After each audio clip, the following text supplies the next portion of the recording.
নমস্কাৰ প্ৰিয় দৰ্শক বিপ্লৱ ফেমিলি ফিক্স চেনেলটিৰ পৰা লৈ আহিছো 2025 চনৰ বাৰ্ষিক ৰাশিফল অথবা ভাগ্যফল ধনু ৰাশিৰ জাতক জাতিকাসকলৰ বৃহস্পতিয়ে শাসন কৰে আপোনালোকৰ আমাৰ ইউটিউব চেনেলটিত স্বাগতম জনাইছো আমি আজি ভিডিঅ'টোত 2025 চনত ধনু ৰাশিৰ ভাগ্যফল সম্পৰ্কে আপোনালোকক জনাব উলাইছো সামাজিক ৰাজনৈতিক দিশত শিক্ষাৰ দিশত লাভ ৰিলেশনশিপ কেৰিয়াৰ প্ৰেম বিবাহ তথা স্বাস্থ্যৰ দিশত লগতে বছৰটো কেনেদৰে পাৰ হ'ব সবিশেষ জানিবলৈ পাৰিব হেহে ভিডিঅ'টো সম্পূৰ্ণকৈ চাওক বন্ধু বান্ধৱীসকল 2025 চনত অনুসৰি ফেব্ৰুৱাৰী মাহৰ শেষলৈ শনিৰ দেৱতা আপোনাৰ তৃতীয় গৃহত স্থিৰ হ'ব যিয়ে আপোনাৰ বাবে সফলতা কঢ়িয়াই আনিব ধনু ৰাশিৰ জাতকসকলৰ বাবে ভগৱান বিষ্ণুক পূজা কৰাটো শ্ৰেষ্ঠ হ'ব এওঁলোকৰ অধ্যয়নৰ প্ৰতি আগ্ৰহ থকা দেখা যাব জন্মৰ পৰাই আৰু এওঁলোকৰ ৰাজনীতি সামাজিক কলা সাহিত্য বিজ্ঞান আদি সকলোৰে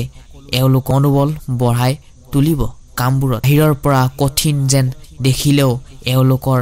অন্তৰখন অতিকৈ কোমল হয় ধনু ৰাশিসকলৰ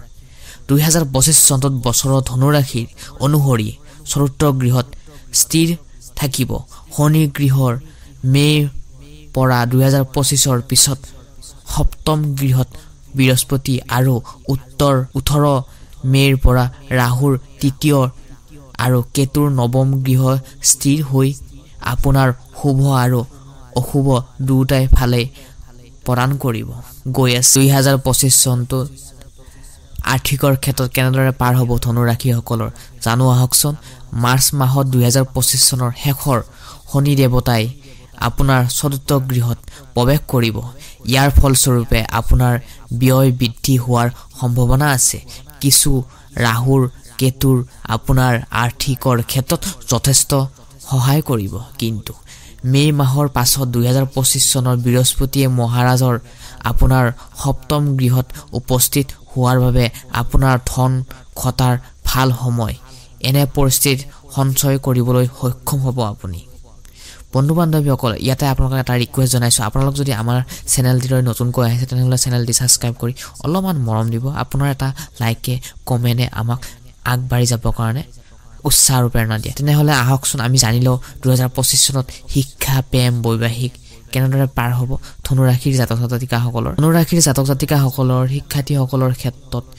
এপ্ৰিল মাহৰ পৰ্যন্ত সময়খিনি অনুকূল হ'ব শনি গ্ৰহ আপোনাৰ চতুৰ্থ গৃহ স্থিৰ হ'ব আৰু শিক্ষাৰ বাবে ভাল বুলি ক'ব পৰা নাযায় সেয়েহে নিজৰ ভাল পাবলৈ শিকক যত্ন কৰিবলৈ শিকক আৰু প্ৰচেষ্টা চলাই যিকোনো সিদ্ধান্ত কৰিবলৈ আগবাঢ়ি যাওক এই বছৰৰ নিজৰ জীৱনৰ সংগী বিচাৰি পোৱাৰ সম্ভাৱনা আছে যিহেতু সেউজীয়া আৰু নীলা ৰঙৰ বস্তু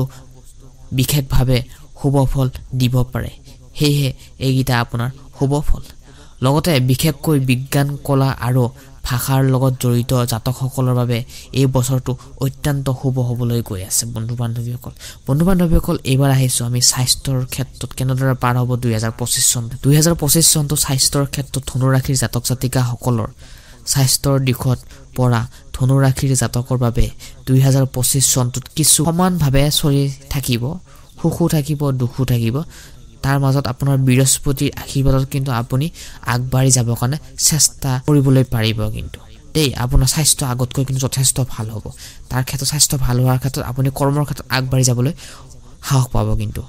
বন্ধু বান্ধৱীসকল জুন মাহৰ ভিতৰত আপোনাৰ স্বাস্থ্যৰ ওপৰত বিশেষ যত্ন ল'ব লাগিব আৰম্ভণিতে ভালে লাগিব কিন্তু আগবাঢ়ি যাব পাৰিব কিন্তু জুনত আপুনি নিজৰ স্বাস্থ্যৰ প্ৰতি যত্ন ল'ব লাগিব যিহেতু আপোনাৰ যিকোনো পুৰণি অসুখ সংগ্ৰাম কৰি আছে যদি তেওঁলোকৰ বাবে শুভ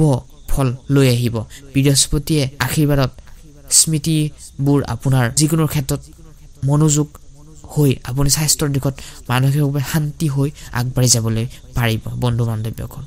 ধন্যবাদ এইখিনিতে শৰ্ট আৰু সিম্পলকে আপোনালোকক মই জনাব বিচাৰিছিলোঁ জনাই দিছোঁ যদি ভাল লাগিল তেনেহ'লে লাইক এটা কৰি কমেণ্ট বক্সত আপোনাৰ মতামত জনাবলৈ নাপাহৰিব ধন্যবাদ আকৌ নেক্সট ভিডিঅ'ত আপোনালোকক আটাইকে লগ পাম